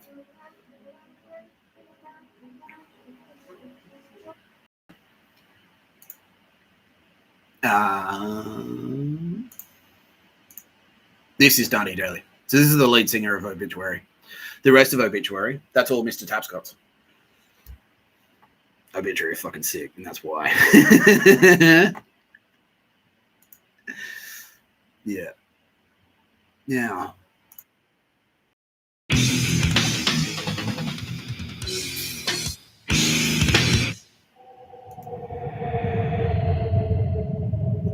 So, what you may have noticed there is that burning tree. That is the burning bush. That's the burning bush from the Old Testament. And so that's actually a reference to Tom, because what? Because I'd already been a little bit famous for those two things. So I blew up the Death Star, and I mentioned on the episode the other day when I was talking to Tom and Jules, they're like, "Hey, you're fucking Moses, Tom." And so, yeah, because he had to come up to the mountain, see the burning. He saw a burning bush. He had the stone tablets with the commandments of the Lord, the words of God. Those stone tablets, because stone is high quality. So what that's actually a reference to. So Meredith is the mountain. That burning tree in the Obituary, in that track, The End Complete, that's a reference to me setting fucking Meredith on fire. So Tom, and he will back this story up. He's like, yeah, you heard about it. Yeah, because he heard about Mr. Tapscott, the barista who blew up the Death Star, and also wrote a CV with jokes in it, went to Meredith and fucking destroyed the dance floor and like caused the world to explode, basically. And he's like, oh, fuck. So he went into the scene. And then, because there are more than, what that's actually a reference to is like the stone tablets, plural. That's like the Turbo Babes. So that's Pistol, Mr. Tapscott, Tara Bennett, Kitty Callahan, like all the cool people. And so that's Tom. Like he went to Meredith. Like he went. Yeah. And he, yeah, he's like, oh fuck. He heard about it and then he turned up. He's like, fucking holy shit. And then he kind of like went, oh, I better guard these. And like, I better look after Mr. Tapscott. So Mr. Tapscott's legit. Like, he didn't think I was Son of Man, but he did think like, fuck, this guy's, yeah, he's got some skills. So I better like keep an eye on him and all his friends. And so that's what that was. That was Tom going to Meredith. And he's like asking around, going like, oh, Mr. Tapscott now? He's like, yeah, well, what does he think about stuff? He's like, well, I'll tell you. He says this and this. And he heard the Sermon on the Mount. So heard about the Sermon on the Mount. So anyone who Meredith Music Festival knows about the red tree. So that's a reference to that video. That's the burning bush. That red tree is the burning bush. Yeah. Basically like a dog shit email to Meredith to say your language is trash. Yeah, your ideas are trash. That's what that means. That's what that means. Yeah. There's a red tree. So this is from the website. There's a red tree at the back of the amphitheater. It's a dead gum tree. In about 2004, Uncle Doug decided to paint it red. It ended up being a pinky kind of red. In 2015, for Meredith's Silver Jubilee, the red tree was painted silver. In 2016, it returned to red, and there is now another tree in the SUP painted silver. Yeah. So that year that it was painted silver, that was when I was there shredding. So that was the year that Tom, he's like, oh, you got to see this guy fucking shred the D floor. And then that was the year that Tom turned up. He's like, oh, fuck. Yeah, okay, Nick Tapscott's legit. In 2016, it returned to red. So that was the year. That was the year I fucking went like, in the letter to Meredith, that was the rant I had. And that was the Sermon on the Mount. This is a Sermon on the Mount. And that was someone going to me like, for Sydney. And I'm like, yeah, well, you know what? I fucking hate Melbourne. Like, you know, this is shit, this is shit, this is shit, this is shit. That guy's shit, that guy's shit. It's like, I met this dickhead and he did this. I met this other fuckstick. I met Kieran and she was a bitch. Like, you know, like, it's like Melbourne fucking sucks, bro. Melbourne fucking sucks. And that was the Sermon on the Mount. And that's why the tree went from silver. It flashed silver for just that 1 year.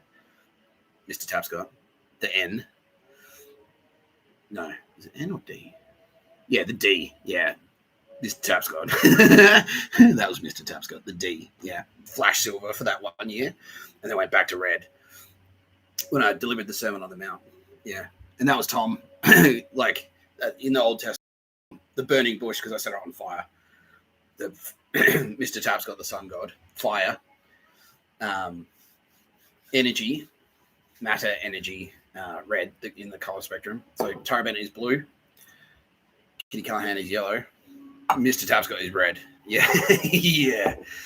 But I said it a lot with those words. Yeah, because that's what it was. It was me going, oh, fuck you, fuck Melbourne, and fuck that guy, fuck that guy, fuck you, fuck that guy, fuck you. That was me. Yeah, that was the Sermon on the Mount. And then Tom, like, went to the burning bush. That was the bush burning. It's like, fuck. Like, everyone's saying Nick Tapscott's a cunt. But I know he's actually a cool guy. Fuck. I better protect him. And he came down with the stone tablets. So he sort of like he's like, I'll keep an eye on all the cool people that Nick Tapscott knows and sort of usher them. And that's why it's like, you know, I'll look after them, you know. Yeah. And that's why he's kind of Moses. Yeah. Yeah. So there you go.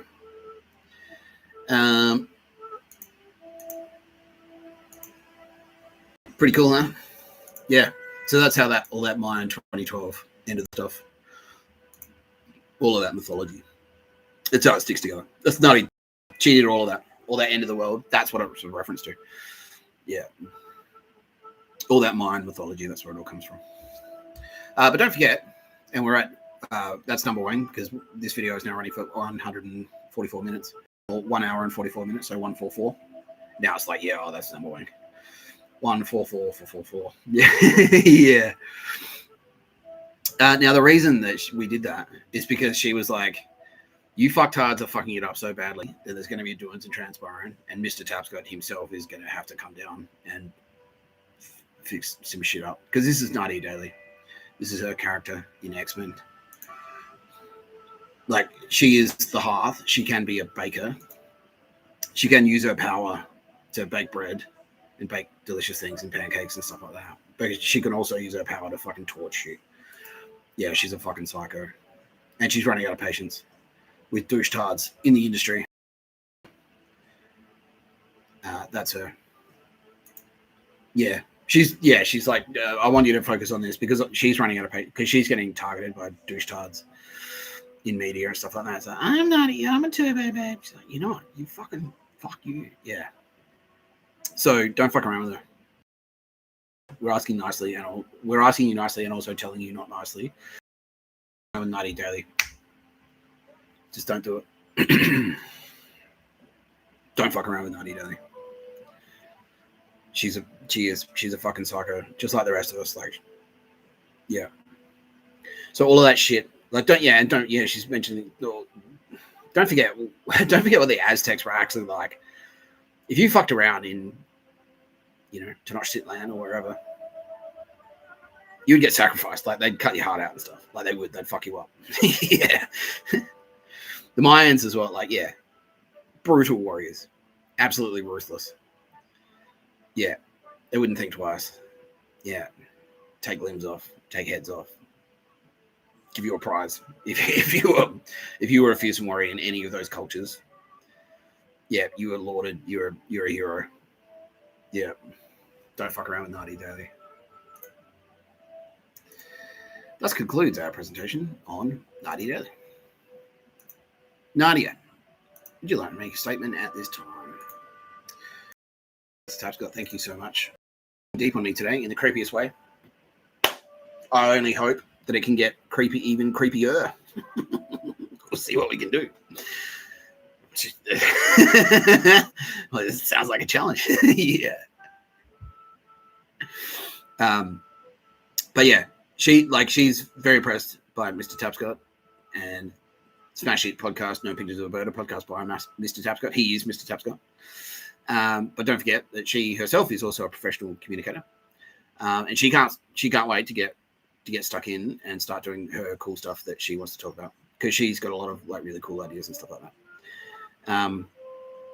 And yeah, so her message to the world is, to the people of South America, she wants to come home. She does. She wants to move back there. She wants to move back to like Mexico probably and hang out with you, Claudia Scheinbaum, and be the patron turbo babe of Central America and South America. Because she loves you all very deeply, and that is her home, her spiritual home, and she wants to return there. And I for one, think that's great. That's awesome, Nadia. It's really cool. I'll miss you. But, Sydney's not that far away. Want to catch a flight or whatever. She's like, yeah, exactly. Yeah, exactly. Yeah. Well, yeah, thank you. Thank you so much for joining me on the podcast today, Nadia Daly. I can't wait to see what you've got up your sleeve.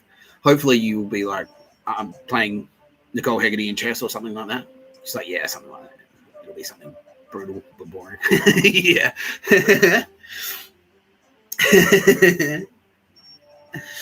But yeah, that's fantastic news. Okay, so Claudia Scheinbaum is like, oh yeah. Yeah, so awesome. Thanks, Nadia. Thank you for everything. Yeah, we love you deeply. You're the best turbo babe. You're my favorite turbo babe. Yeah, and now Pistol as well. Have you spoken to her, Rebecca Pistol? You have. Oh, awesome. Yeah, that's fantastic. Yeah, because you guys you guys are best friends. Yeah. That is really, really, really fucking cool. Thank you so much, Nadia. I really appreciate you. We all do. Kitty Callahan says, thanks for not inventing me something, Nadia Daly. Tara Bennett says, thank you very much for the lovely cocaine. She really appreciates it.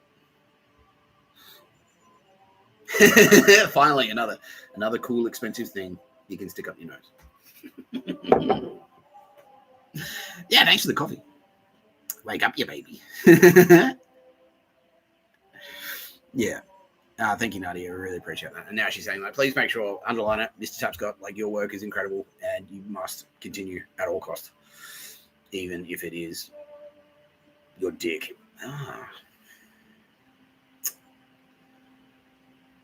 Yeah, she's like, even if Bill Burr eats your dick off, you gotta keep doing No Pictures of a Bird. I might even change the title if that ever happened to No Pictures of a Burr. Yeah. Yeah, that's right. All right, thank you so much, Nadia. Yeah, we love you very deeply. You're watching No Pictures of a Bird, podcast by Mr. Tapscott. I'm Mr. Tapscott. Now, Nadia has actually requested that I end the podcast here and watch the football. She's like, I know you work hard, Mr. Tapscott. So, yeah, you don't have to. You've ticked all the boxes. This is her talking. You smashed Nazis. You slammed some pedos. You said Bill Burr is gay. You haven't spoken about like him over. Let's do that real quick. Let's do that really quickly. I'm going to have to do the thing again.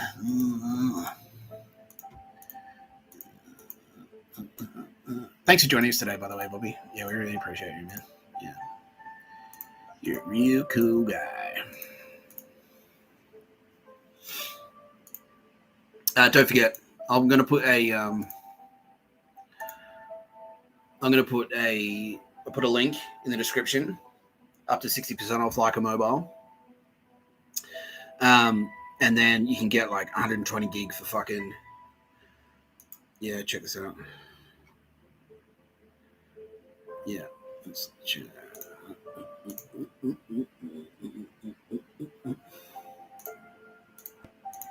Yeah. Look at these plans. Look at it. 120 gig for $20. 150 gig for $20. 35 gig for $10. $10 for a month of mobile phone coverage. If you just like don't use that, if you don't use that much data, like if you just got Wi-Fi at home and you just want a phone for calls and texts and like social media on the train, 20 gigs for $8. 28 days for $8. Yeah, done. Done and done. Easy. Yeah. So you just click the link in the bio, or not in the bio, but in the description of the video. Go right ahead. Get yourself some cheap data, and then you can watch no pictures of the bird, and even Bill Burr's podcast. You can watch that. The Monday Morning podcast, but just be aware, it's just the jokes that he can't sell on the weekend. That's it. That's all it is. Yeah. Even Shane Gillis' podcast, he's pretty funny, that guy. He's pretty funny. Yeah, I'll have Shane on the show at some point. You can't be, just remember, it's the law of the universe, though, Shane, that you can't be gayer than Bill Burr. It's like, oh, yeah.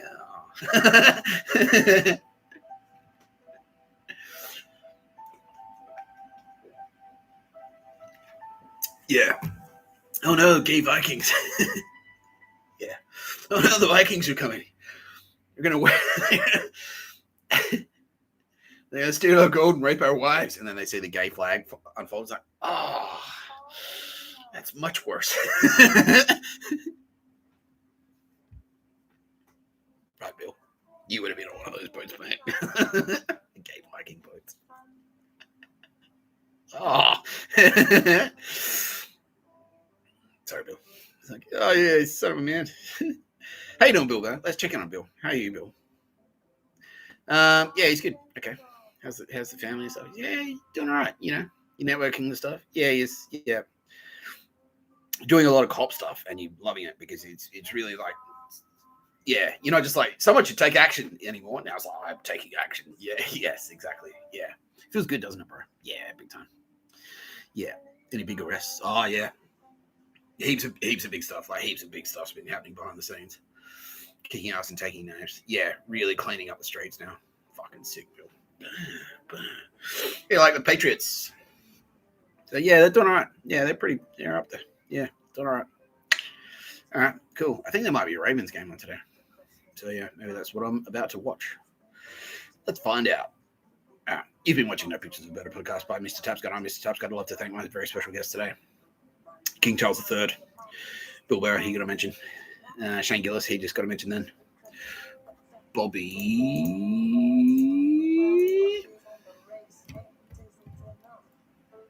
Schuler. It is Bobby Schuler, right? Yeah, Bobby Schuler. What a legend. Everyone watch Hour of Power. That's cool.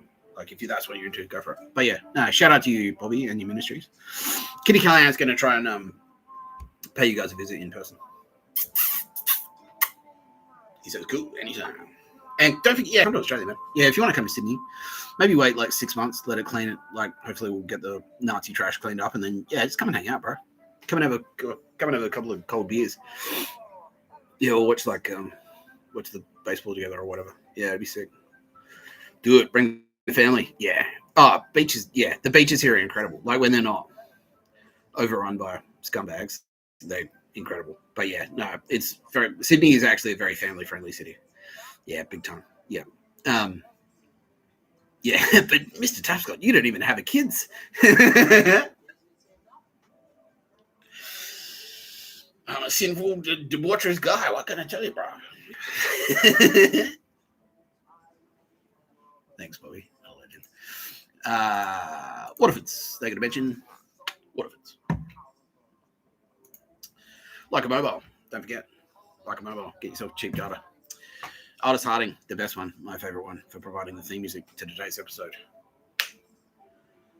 Zoo Eyes by Aldous Harding. That's the main official theme song.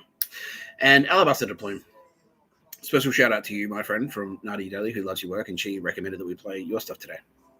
So thank you very much, everyone, all, and you all, and Donald Trump, and also AFP, and Mossad, and Moose. You're right, Moose. And America, yeah, everyone, thank you. You've been watching No Pictures of Murder podcast by Mr. Tapscott. I'm Mr. Tapscott.